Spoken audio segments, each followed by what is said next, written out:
warahmatullahi wabarakatuh. Sebelumnya, salam budi luhur.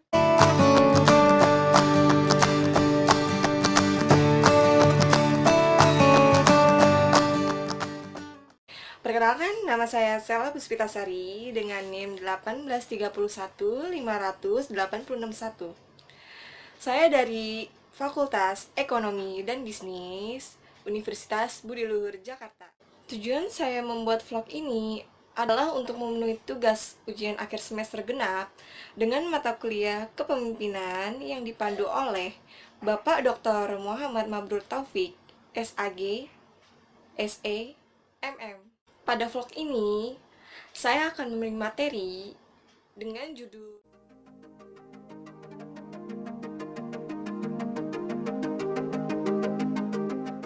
Sebelumnya, saya akan menjelaskan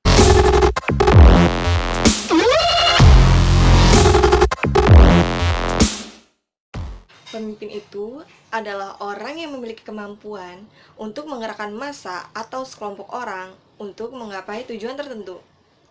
Akan tetapi, tidak semua pemimpin memiliki gaya kepemimpinan yang sama. Seseorang yang memiliki karakter kepemimpinan biasanya memiliki visi dan misi yang sudah jelas, yang kemudian menyuarakan visi dan misinya kepada kelompok dengan cara sedemikian rupa, sehingga mengubah visi misi tersebut menjadi visi misi kelompok. Nah, saya langsung saja menjelaskan gaya-gaya kepemimpinan.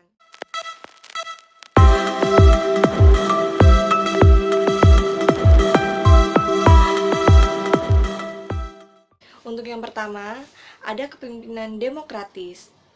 Apa sih yang dimaksud kepemimpinan demokratis itu? Nah, kepemimpinan demokratis itu adalah pemimpin yang sebelum membuat keputusannya itu memperhitungkan masukan yang diterima dari orang yang dipimpinnya.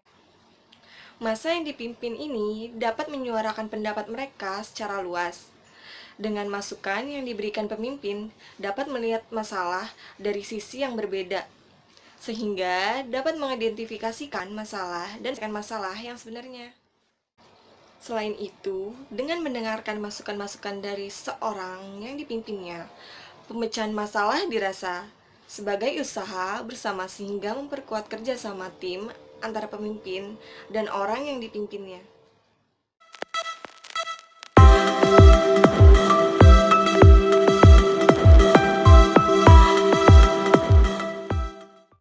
Untuk gaya kepemimpinan yang kedua, di sini ada kepemimpinan otoriter. Nah, jenis kepemimpinan ini adalah lawan dari kepemimpinan yang sebelumnya, yaitu kepemimpinan demokratis. Pemimpin dengan gaya ini merupakan pemimpin absolut. Gaya kepemimpinannya ini bisa dilihat dengan cara seseorang pemimpin mengambil keputusannya tanpa memikirkan orang yang terdampak keputusan yang diambil. Selain itu, kebebasan berpendapat orang yang dipimpin sangat terbatas, bahkan hampir tidak ada. Biasanya mengendalikan rasa takut atau proses pendisiplinan yang sangat kuat. Bahkan sangat jarang sekali cara ini berhasil di sebuah perusahaan yang ada di Jakarta ini. Nah, pada umumnya kepemimpinan ini bisa ditemukan di instansi militer, di mana pemerintahannya itu adalah hal yang sangat absolut atau yang harus dipatuhi. Bukan berarti perwira ya, dengan pangkat tinggi yang bisa melakukan hal seenaknya saja. Tapi dalam dunia militer, kepatuhan terhadap perintah dan SOP yang berlaku bisa berdampak keselamatan anggota dalam menjalankan operasinya.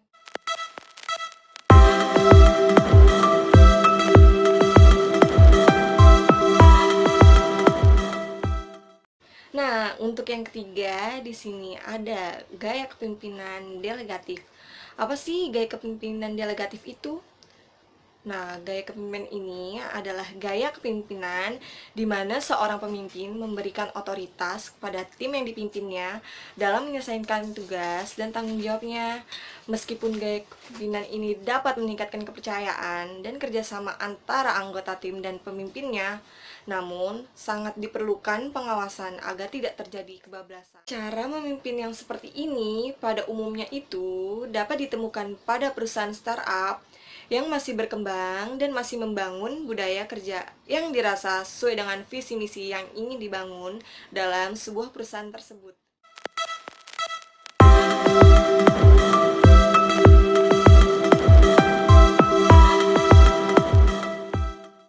Nah, di sini gaya kepemimpinan yang keempat itu ada kepemimpinan strategis. Apa sih yang dimaksud dengan gaya kepemimpinan strategis itu? Gaya kepemimpinan strategis ini menempatkan dirinya antara tugas atau tujuan yang harus dicapai dan kesempatan untuk berkembang dari tugas yang diberikan. Nah, pemimpin seperti ini akan berusaha mengimbangi dan memastikan bahwa kondisi kerja setiap orang tetap kondusif dan stabil.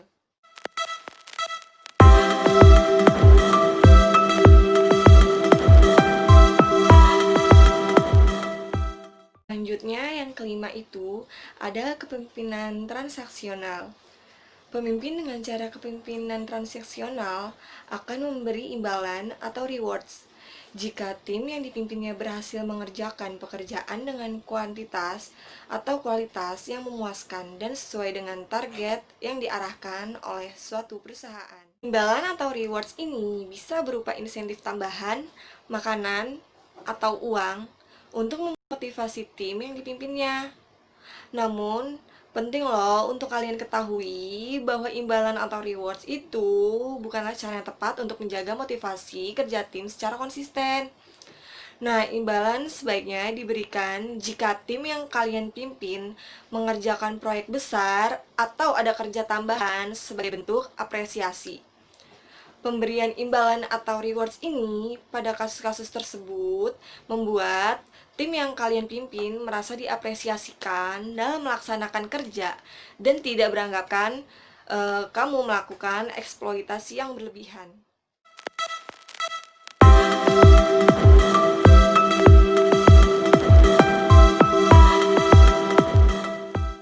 Untuk yang keenam itu ada gaya kepemimpinan transformasional.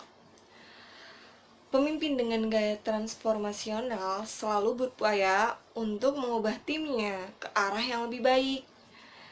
Nah, perubahan ini bisa berupa penambahan skill set atau kemampuan untuk melaksanakan pekerjaan dengan lebih cepat.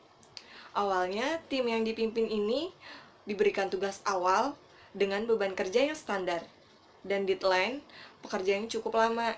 Jika dirasa tim mulai bisa mengerjakan pekerjaan sesuai target, pemimpin mulai memberikan deadline yang lebih cepat. Setelah itu, pemimpin mulai memberi tugas yang sedikit berbeda dengan tingkat kesulitan yang lebih tinggi untuk diselesaikan dan selebihnya akan lebih tinggi.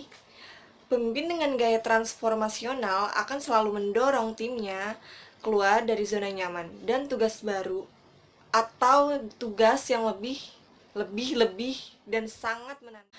Dengan memberikan tugas yang menantang, diharapkan tim yang dipimpinnya dapat menyelesaikan tugas apapun secara efektif dan efisien.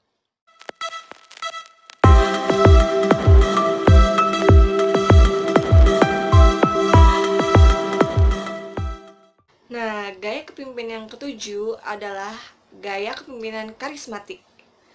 Pemimpin dengan gaya karismatik ini pada umumnya itu bisa menggerakkan massa atau tim yang dipimpinnya secara alami untuk menggapai tujuan tertentu. Nah, pada umumnya itu, karisma seseorang terbentuk dari lingkungan di mana orang tersebut tumbuh dan nilai sosial yang dianggap penting olehnya. Di sisi lain, pemimpin karismatik bisa dibilang natural born leader. Sulit rasanya untuk mengubah seorang pemimpin dengan gaya lain menjadi pemimpin yang berkarismatik.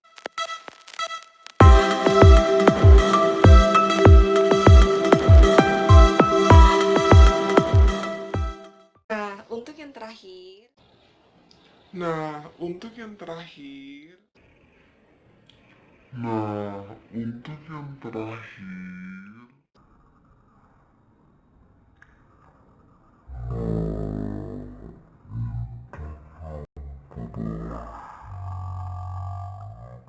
Nah, untuk yang terakhir, ada gaya kepemimpinan birokrasi. Satu kata untuk kepemimpinan ini adalah aturan. Dalam menjalankan tugasnya, memimpin sekelompok orang, pemimpin ini selalu mengacu pada SOP dan ketentuan yang berlaku. Pada umumnya, dapat menemukan gaya kepemimpinan seperti ini di perusahaan dengan budaya kerja yang tradisional, di mana hal seperti senioritas masih menjadi praktik umum. Yang lebihnya mohon maaf. Wassalamualaikum warahmatullahi wabarakatuh. Salam Budi Luhur.